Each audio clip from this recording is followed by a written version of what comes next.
नमस्कार बंधुरा आमी संचिता केमन आছেন আপনারা সবাই आशा করছি আপনারা প্রত্যেকে ভীষণ ভালো আছেন। আজ আমি একটি ভর্তা রেসিপি নিয়ে চলে এসেছি। এটি হচ্ছে কুমড়ো বীজ ভর্তা। এই কুমড়ো বীজ ভর্তা খেতে এতটাই সুস্বাদু হয় যে এক থালা গরম ভাত নিমেষেই শেষ করে দেওয়া যায়। আর এই কুমড়ো বীজে রয়েছে প্রচুর পরিমাণে পুষ্টিগুণ যা আমাদের শরীরকে সুস্থ রাখতেও সাহায্য করে। তো আসুন দেখে নিন আজকের এই কুমড়ো বীজ ভর্তার রেসিপিটি। এখানে আমি প্রথমে কিছু কুমড়ো বীজ নিয়ে নিয়েছি। আমি এখানে বাজার থেকে কেনা কুমড়ো বীজ ব্যবহার করছি। আপনারা যদি চান তাহলে বাড়িতে সবজির জন্য যে কুমড়ো কিনে আনা হয় তার ভেতরে যে বীজগুলো থাকে সেগুলোকেও ব্যবহার করতে পারেন।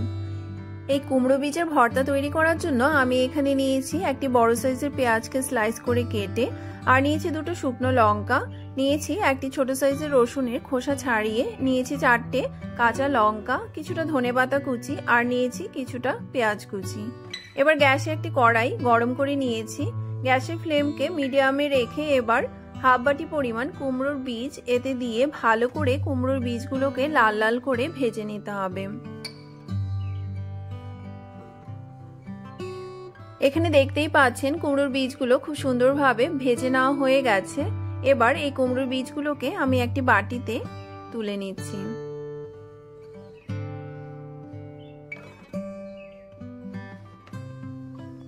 এবার ওই একই কড়াইয়ে আমি দিয়ে দিয়েছি 2 চামচ সর্ষের তেল। এবার এতে দিয়ে দিয়েছি দুটো শুকনো লঙ্কা।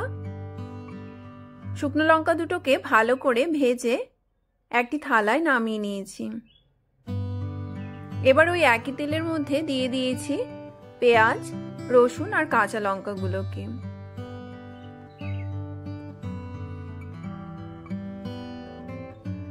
এবার এই সবকিছুকে একসঙ্গে সুন্দরভাবে লাল করে ভেজে নিতে হবে। এখানে দেখতেই পাচ্ছেন সবকিছু সুন্দরভাবে ভেজে নেওয়া হয়ে গেছে। আমি এবার এই পেঁয়াজগুলোকেও একটি থালায় নামিয়ে নিচ্ছি।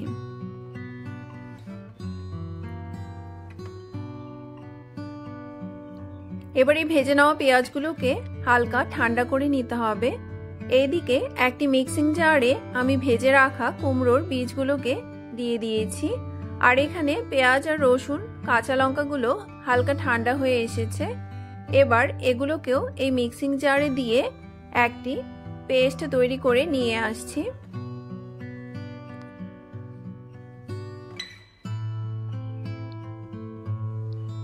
এখানে পেস্ট তৈরি করে নেওয়া হয়ে গেছে। আমি আপনাদের দেখিয়ে দিচ্ছি, আমি খুব মিহি পেস্ট তৈরি করিনি, এখানে হালকা দানা দানা অবস্থাতে পেস্ট করেছি।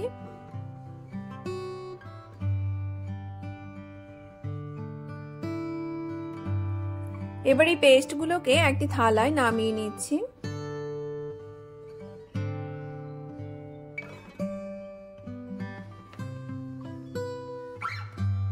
এবার এতে দিয়ে দেব স্বাদ মতো লবণ, আর দিয়েছি কুচনো পেঁয়াজ, ধনেপাতা কুচি, আর 1 চামচ সর্ষের তেল। এবার এই শুকনো লঙ্কার সঙ্গে লবণকে ভালো করে মেখে নিতে হবে।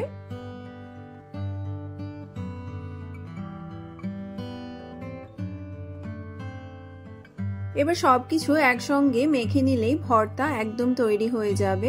তবে আপনারা যদি চান এই ভর্তাটি হাতে না মেখে হাতা কিংবা চামচের সাহায্যেও ভর্তাটি মেখে নিতে পারেন।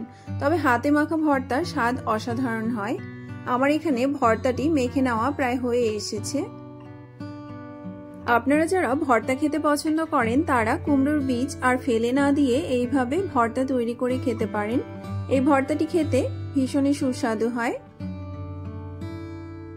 আমার এখানে ভর্তাটি একদম তৈরি হয়ে গেছে সার্ভ করার জন্য।